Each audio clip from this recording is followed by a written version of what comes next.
Hi friends, ఈ వీడియోలో మనం టమాటో ములక్కాయ కర్రీ అయితే చేసుకుందాం.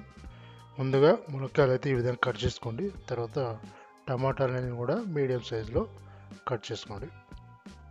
ముందుగా స్టవ్ వేడెక్కాక 2 టీ స్పూన్ల ఆయిల్ అయితే పోసేసుకోవాలి. తర్వాత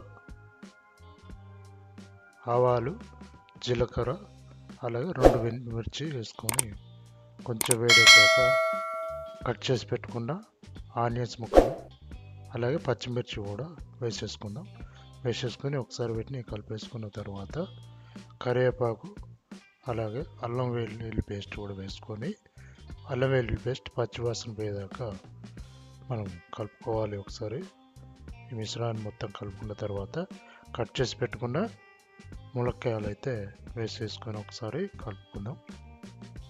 మొత్తం ఆయిల్లో కలిపేసుకోవాలి. కొంచెం ఒక 5 మినిట్స్ మనం ములక్కాయలు అయితే ఉడికించుకుందాం. తర్వాత కట్ చేసి పెట్టుకున్న టమాటా ముక్కలు కూడా వేసేసుకుందాం. ఒకసారి మొత్తం కలిపేసుకొని టమాటా ముక్కలు కూడా వేసేసుకుందాం. ఒక 1 టీ స్పూన్ సాల్ట్ కూడా వేసుకొని ముక్కలు ఉడకడానికి మొత్తం కలిపేసుకుందాం.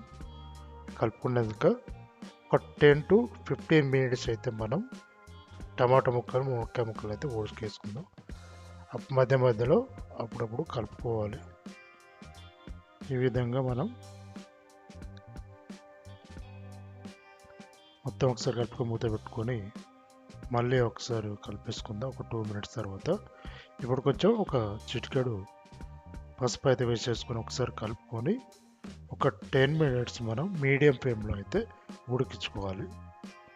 ఒక 10 మినిట్స్ తర్వాత ఈ విధంగా ఉడకడం జరిగింది. ఇప్పుడు మీకు తగిన కారం వేసుకోండి. అలాగే ధనియాల పొడి 1 teaspoon, half teaspoon garam masala వేసుకొని ఒకసారి కలిపేసుకుందాం. మనం ముక్కలు అయితే మనకు ఉడకడం జరిగింది. ఇప్పుడు మనం మీకు వాటర్ కావాలంటే వాటర్ పోసేసుకోండి. ఇప్పుడు నేను వాటర్ పోసేసుకున్నాను. వాటర్ పోసేసుకొని ఒకసారి ఈ మిశ్రమాన్ని మొత్తం కలిపేసుకోవాలి.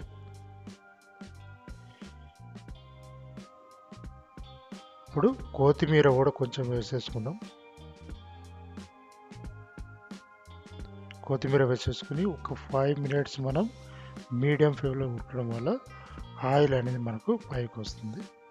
చూడండి, ఈ విధంగా అయితే మనకు ముక్కలు అనేది బాగా ఉడకడం జరిగింది. అలాగే ఆయిల్ కూడా మంచిగా పైకి అనేది రావడం జరిగింది. ఈ విధంగా అయితే మనం మునక్కాయ టమాటో కర్రీ అయితే మనం టేస్టీగా చేసుకోవచ్చు. ఈ వీడియో మీకు నచ్చితే లైక్ చేయండి, షేర్ చేయండి, సబ్స్క్రైబ్ చేయండి. Thank you friends.